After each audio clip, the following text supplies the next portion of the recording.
kanina ay nasubaybayan natin ang breakup story ng ex-couple na sina Braggy and Julia. Nag-umpisa nga ang kanilang love story sa school and church. Kumakanta-kanta daw itong si Braggy, kaya naman naging crush siya ni Julia hanggang sa inaasar-asar na sila sa school at nagkalapit na ang mga puso nila. Naging sila noon pero secret lang dahil mga bagets pa nga. 15 and 16, very puppy love lang ha. At hindi alam ito ng kanilang parents. Naging okay naman sila pero tila ba natapos na lang ng bigla ang kanilang relationship dahil nga tumigil na sa pagpaparamdam itong si Braggy. Yun pala, nalaman ng parents ang tungkol sa relationship nila at doon na nga natuldukan ng relasyon. Ayun na nga. At dahil sa naging issue nila, naging comments at tweets ng ating mga madlang onliners. Eto, basahin natin. Let's go, Ayan. magbasa tayo. Again, Ay, don't sorry. forget to use... Ayan ha. Tanguhan ng ibang cellphone. Oo, sige. Basa tayo ng comments. Yes, umpisahan natin kay Down Porvo. Sabi niya, puppy love ang tawag dyan. Madalas di nagtatagal yan. Kumbaga, sinusubukan lang ang mundo ng relationship. Totoo rin naman, no? Ito yung mga parang, di ba kapag kabataan natin, yan yung mga medyo mapupusok pa tayo sa mga... Totoo. Basta-basta na tayo pumapasok sa relationship kahit hindi pa natin masyadong alam kung what it feels to be in a relationship. Oo, parang mas nandun lang tayo nagfo-focus sa nararamdaman natin na parang nagkakagusto. Yes. Yung feeling na may butterfly. Masarap kasi Yeah. ma-in love. Oo, Lalo na aminin kapag natin bata yan. ka pa, no? Totoo. In for the experience. Yes. Tsaka Oo. parang, katulad braggy, parang may mapagbabrag ka sa mga kaklase mo kasi may jowa ka, ganyan. Oh, may flex ka. Kayo ba, nagka-puppy love na kayo? In high school, LM, ganon. Oo. Tapos nahuli din ako. Nahuli ka din. Nahuli Tapos din. So, nagkahiwalay nag-stop na din kayo. din nung Oo. nahuli Oo. na.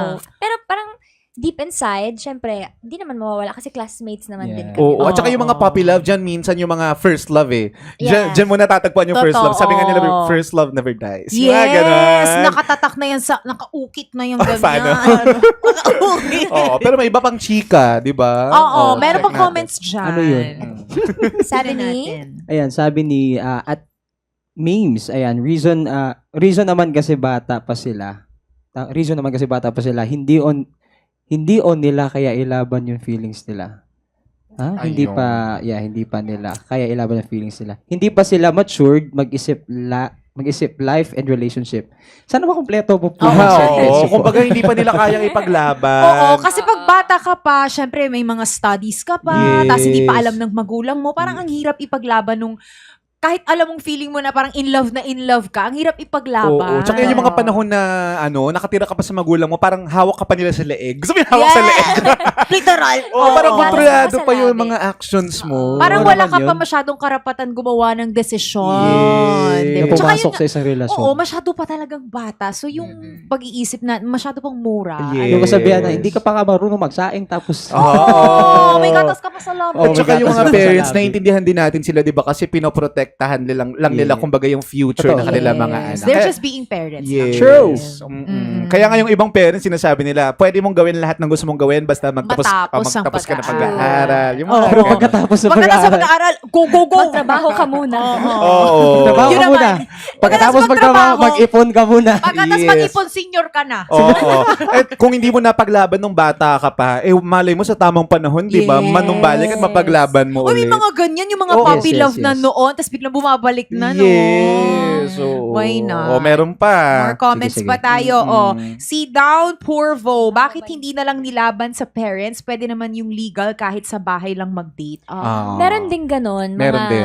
legal. Pero, yun nga, dapat may chaperone ba tawag? Oo, kumbaga parang may inhibitions pa. Parang pwede, pero may terms. Yes. Yung ganun. Yes. Kailangan pag magdi-date kayo, nandito sa bahay. Tsaka, Nakikita may ng cliche magulang. na may cliche na sinasabi, parang, okay lang magka-crush ka basta hindi siya maging Sagabal. distraction. O kasi Totoo. may mga kabataan din talaga na pag may mga crush, mas lalong nagiging inspired sila sa Inspired. pag-aaral. Yes. Pero merong iba talaga nagiging kumbaga naaapektuhan na Naapektuhan. yung pagiging estudyante nila, mas inuuna na nila yung ganun, yung pagiging in May love. ganun. Oh, yun. Oo. Mm-mm. Ay, grabe naman. Meron ba ba?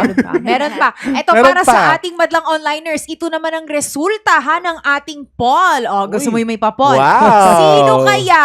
Ayan, sino ang napusuan ninyong searchy?